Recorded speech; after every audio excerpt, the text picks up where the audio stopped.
Hai, namaku Joe, dan aku punya rahasia besar yang kupendam. Jika sampai ada orang yang tahu, kupikir reputasiku akan hancur. Kamu tahu rasanya sekolah di SMA, ya kan? Kamu cuma ingin rasa normal dan tidak mencolok. Ya, itulah yang saya rasakan. Hingga suatu hari, semuanya berubah. Dan aku tak lagi dianggap anaknya biasa-biasa aja. Kami punya satu mata pelajaran di sekolah yang harus diambil saat usia 15. Kelas studi sosial ini membantumu untuk menemukan jati diri dalam hidup. Tiap minggu kami mengadakan kelas ini pada hari Senin, dan itu sangat membosankan. Aku gak mengerti bagaimana mereka bisa mengharapkan kita untuk tahu apa yang kita inginkan ketika dewasa. Kami baru 15 tahun. Oh iya, beberapa minggu lalu, konselor pembimbing kami yang mengajar kelas, Bu Percy, beritahu kami dia punya kabar menarik. Yang dia katakan selanjutnya membuat bulu kuduku berdiri dan berkeringat dingin. Hidupku selesai. Dia bilang kami perlu mengajak ayah kami ke sekolah minggu depan dan menyiapkan presentasi kecil tentang bagaimana mereka bekerja. Harapannya itu akan menginspirasi sebagian dari kami untuk mengikuti jejak tersebut.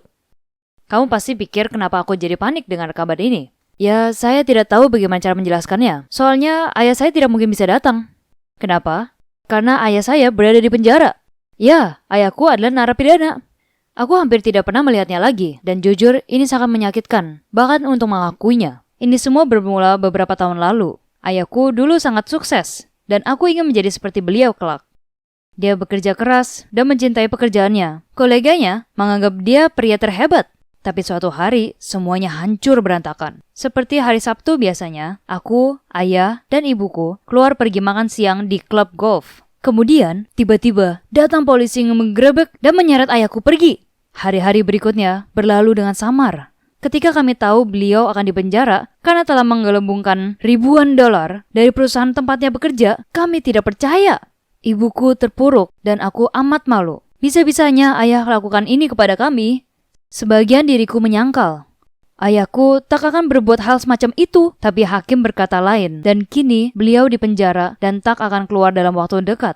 Jadi kamu ngerti kan, ini rasanya canggung karena sahabatku pun tak tahu.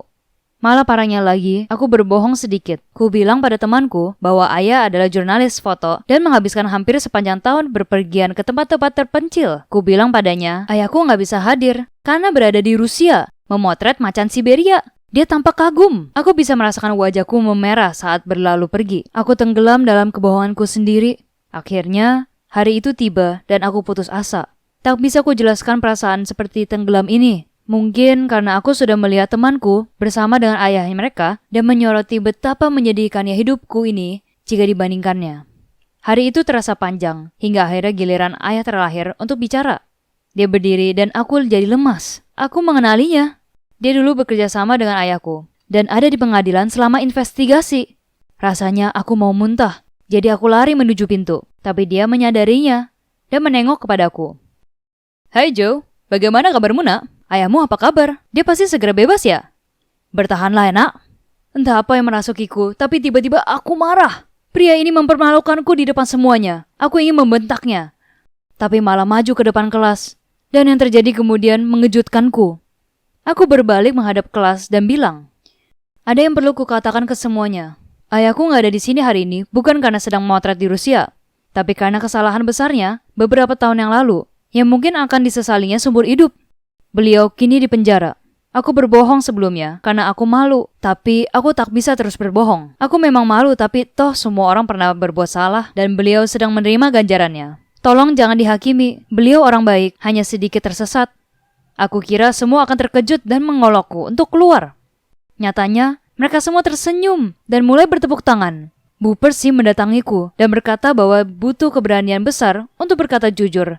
Dan ayahku pasti akan bangga, dan itu benar. Pasti beliau bangga. Jadi aku mungkin tak lagi seperti anak biasa dengan ayahnya yang biasa. Tapi paling tidak, aku sudah jujur sekarang. Dan itu yang terpenting. Berbohong tak akan membawamu kemana-mana. Bahkan seiringnya, hanya akan membawamu kepada masalah.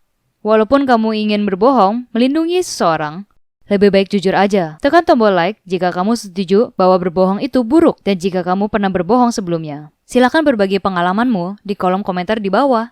Apa akhirnya kamu berkata jujur?